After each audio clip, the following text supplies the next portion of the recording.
नमस्कार, मी आकाश जाधव. साधारण कृषी सेवकची परीक्षा संपली, आता पुढे काय असं टायटल ह्या व्हिडिओचं आहे. इनफॅक्ट खूप सारे विद्यार्थी ज्यांनी कृषी सेवकची आत्ता परीक्षा दिलेली आहे, हे विद्यार्थी ह्याच संभ्रमामध्ये आहेत की पुढचा रस्ता आपण पकडावा तो कोणता पकडावा. निश्चित ह्याबद्दल गायडन्स किंवा ह्याबद्दल आपल्याला ह्या व्हिडिओच्या माध्यमातून डिस्कस करायचं आहे. जे वेगळे मुद्दे आहेत ते सगळे मुद्दे आपल्याला व्हिडिओच्या माध्यमातून डिस्कस करायचे आहेत. एक मोठी संधी विद्यार्थ्यांना 2023 मध्ये जी आहे ती तलाठीची परीक्षा, वनरक्षकची परीक्षा, पुढे येत कृषी सेवकच्या माध्यमातून ॲग्रिकल्चर ग्रॅज्युएट्सला आणि डिप्लोमा होल्डरला एक चांगली संधी जी आहे या माध्यमातून मिळाली. साधारणतः 2021च्या आसपास जागा आणि 50-55 काही लोक 70,000पर्यंत पण म्हणतात. तर 70,000पर्यंत असलेले ॲप्लिकेशन मी एक अंदाजे 50,000 जरी पकडले तर 50,000 ॲप्लिकेशनपैकी समजा 2-1,000 विद्यार्थी हे कृषी सेवक होत आहेत. राहिलेल्या 48,000 विद्यार्थ्यांचं काय, किंवा ते सध्या काय करतायत, ते सध्या काय विचार करतायत, ह्या सुद्धा गोष्टी ज्या आहेत त्या सध्या महत्त्वाच्या आहेत. त्या मला ह्या व्हिडिओच्या माध्यमातून तुमच्यासमोर ज्या आहेत त्या मांडायच्या होत्या. ते मांडत असताना पहिल्यांदा एक महत्त्वाची गोष्ट लक्षात घ्या की महाराष्ट्रामध्ये एकदा का लोकसभेची निवडणूक झाली की त्याच्या लगेचच्या पुढच्या 5-6 महिन्यामध्ये विधानसभेची निवडणूक असते.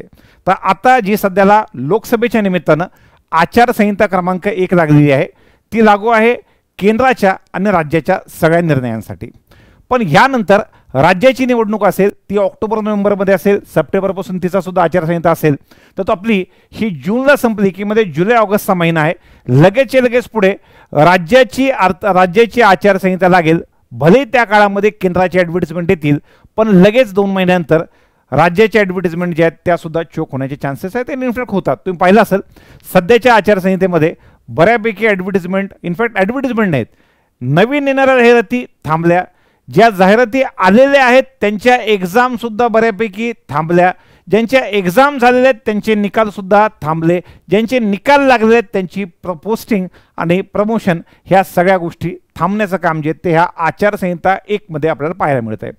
पण ही जी दुसरी आचारसंहिता असेल ही फक्त राज्याच्या ॲडव्हर्टिजमेंटला लागू असेल, ती केंद्राला लागू नसेल. त्यामुळं एकानंतर एक सध्या केंद्राच्या ज्या वेगवेगळ्या जाहिराती थांबलेल्या आहेत त्या एकानंतर एक येण्याचं प्रमाण ह्या लगेच पुढच्या जूनपासून पुढे आपल्याला चालू व्हायला मिळेल.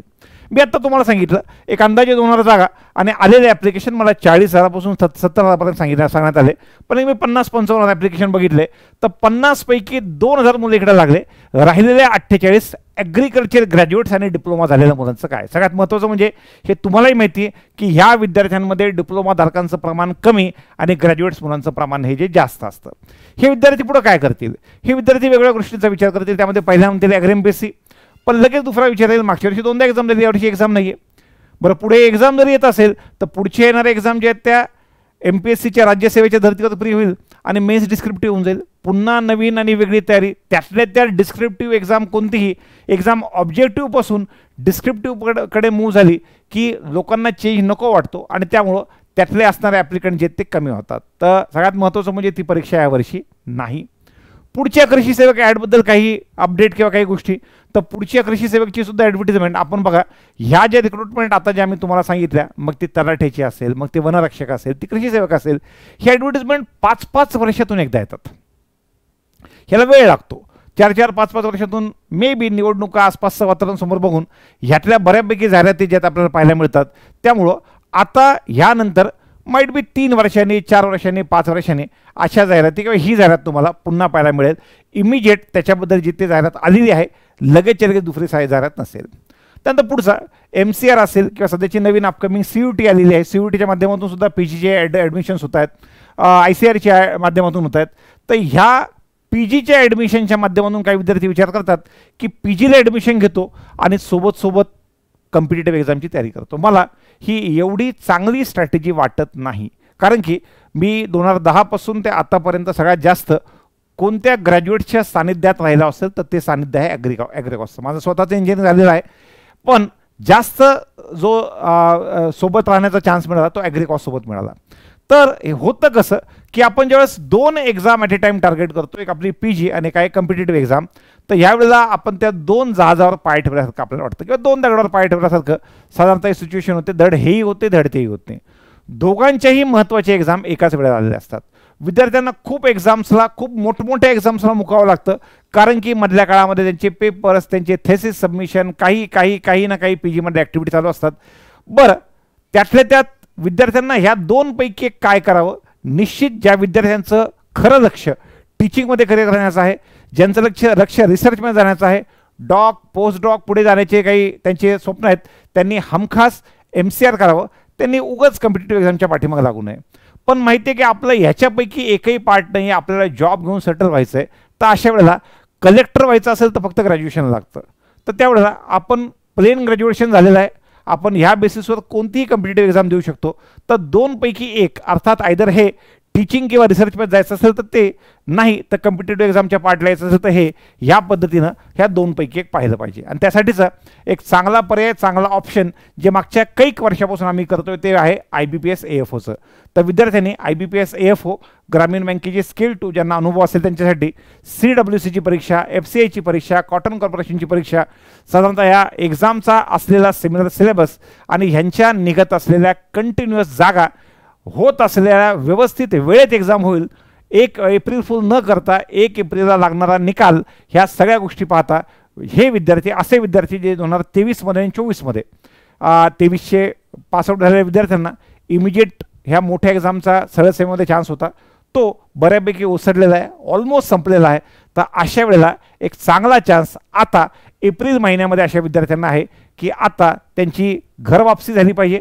कारण की मागच्या 10-15 वर्षापासून अशा विद्यार्थ्यांसाठी सगळ्यात महत्त्वाची म्हणजे डार्लिंग असलेली परीक्षा अर्थात IBPS AFO ह्यावर्षी 1 महिना आधी आहे.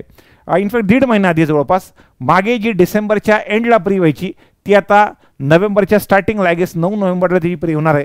आणि सगळ्यात महत्त्वाचं म्हणजे त्याच्यामध्ये जो सिलेबस आहे, सिलेबस तुमचा तोच आहे, पण डिफिकल्टी लेवल म्हणा किंवा नंबर ऑफ ॲप्लिकंट पाहता यावर्षी तुमचा इंग्लिशचा कट ऑफही वाढलेला आहे आणि ओव्हरऑल कट ऑफही वाढलेला आहे. तर सध्याला प्री एक्झामवर लक्ष देणं आवश्यक आहे. तर त्यामुळं एक तर जे फुल टाईम विद्यार्थी आहेत तेच, त्यांनाच ह्या गोष्टी करायला अवघड जातं.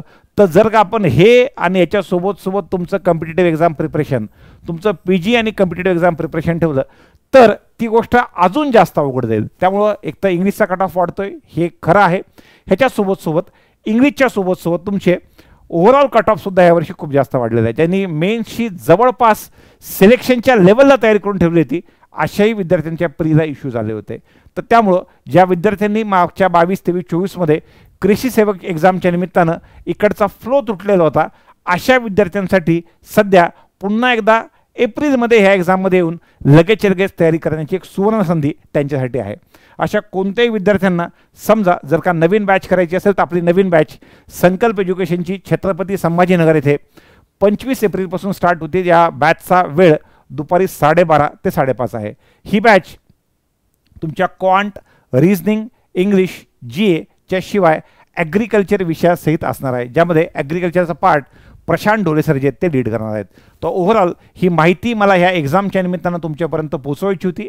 आता समजा ह्या माहितीमध्ये तुमचं सुद्धा वेगळं मत असू शकतं, निश्चित त्या पद्धतीनं, पण या सगळ्या गोष्टींचा एक लॉंग टर्म ॲनालिसिस घेऊन की पुढच्या 1 वर्षामध्ये, पुढच्या 2 वर्षामध्ये वेगवेगळ्या एक्झामचा सिनारिओ कसा असणार आहेत, माझा अभ्यास सध्याला कुठं कसा आहे आणि अभ्यासाच्यानंतर ओव्हरऑल मला परीक्षा देण्याचे चान्सेस, माझी तयारी, ह्या सगळ्या गोष्टीचा एक मागोवा घ्यायचा आहे. आणि त्यानंतर एक चांगली डिसिजन घेऊन विद्यार्थी निश्चितच तयारी लागतील अशी अपेक्षा मी व्यक्त करतो. धन्यवाद.